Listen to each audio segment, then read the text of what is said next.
Coming up in just a little while, at a time when most elected officials, are clinging to their party like I cling to McGriddles, one woman has made it her business now to call out federal Republicans whenever political games are played. She is Missouri State Treasurer Sarah Steelman. She is running for governor in Missouri. She's not making a lot of friends with the Republicans, but I believe she's making progress and she's on the right track. I want you to meet her in tonight's Real Story. First, let's go back to Ron Paul, congressman from Texas, former presidential candidate. Congressman, let me give you the quote that you said on the floor of the House July 9th. You said, I have days growing more frequently all the time when I'm convinced the time is now upon us that some big events are about to occur. These fast-approaching events will not go unnoticed. They will affect all of us. They will not be limited to just some areas of our country. The world economy and political system will share the chaos about to be unleashed. What do you think those big events are?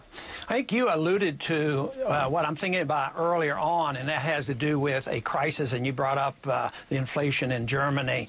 The dollar, everything is done on the backs of the dollar. If we need money here, and we tax to a degree, then we borrow, then we print the money that we need, and the value of the dollar must go down over a period of time. But the dollar has held up relatively well in the last 35 years. Since 1971, there's been no backing of the dollar, and we've been able to get away with inflating the dollar and exporting it by literally spending it overseas. And that's one of the reasons our jobs go overseas, because it's cheaper to print paper and spend it overseas. But the event that I anticipate is that people will get tired of this, and they are starting to, and that's why the dollar's been slipping significantly. You don't mean like you and me, you mean foreign countries. They're involved, but of course it's important to us, because when they start buying these, buying our dollars and our treasury bills less so, and our housing securities. I mean, China owns a huge amount of housing securities.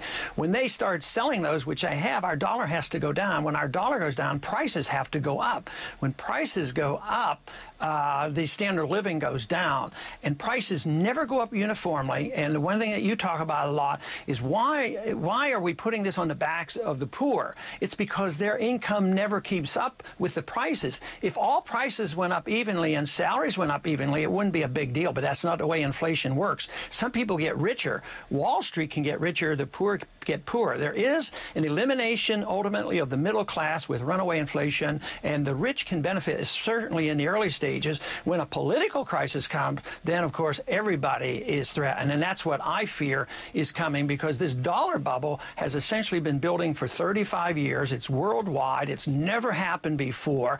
We've had fiat money and inflation before, but it's usually more localized. But this time, because the dollar was the reserve currency of the world, it's a much, much bigger bubble, and we're seeing it coming apart. And that's why I think we're on the verge, if not in the very early stages, of a gigantic financial crisis. What does that mean to you? Because people say that, and then I've heard gigantic. We're talking 70s stagflation. To me, that's not a gigantic. Gigantic to me is the Great Depression. Right. I think if we do the wrong things, it'll be a Great Depression and will last a long time. Okay, wait a minute. What are the wrong things? Because it seems to me we're doing all the wrong things. Yeah. We have entitlements now the size of the GDP of Canada. That's Medicare, Medicaid, and Social Security equal the GDP of Canada. Right. And we're still talking about stacking more on top. Now, we are doing the wrong things, and that means the cleansing of the system, the corrections, the liquidation of debt, and the liquidation of the malinvestment is not going to come, because we prop everything up. And for that reason, it's going to last a long, long time. If you allowed the liquidation, you'd have a short depression like we had in 1921. By the 1930s, we didn't believe that that was proper, so both Hoover and Roosevelt prolonged it by propping everything up. And this one, the bubble, really has lasted, although we've had some ups and downs in the last 35 years. On the big downturn, as long as we make this effort to prop everything up and all the bad debt, it could go on for decades. Are you worried at all, Congressman? I mean, I've been to your state. I think Texas is a a bubbling cauldron, quite honestly, with everything that's going on. And Texans understand a republic. They're not going to take it much longer. We seem to be following, the world seems to be okay with this new system of government that Russia is doing, which is a very strong government, a very strong leader, and then in bed with their big corporations and screw the little person. It's working out for Russia right now, but it's not going to for long. It seems to me like we're going then down that road, which is frightening, and at the same time, you've got, for instance, the anarchists that said today to the DNC, you pay us $50 million or we're going to destroy your convention. You've got crazies all around us. Yeah, and I think we are going in the wrong direction, because after the end of the Cold War, we had an opportunity to, enlighten the world and teach them about free markets.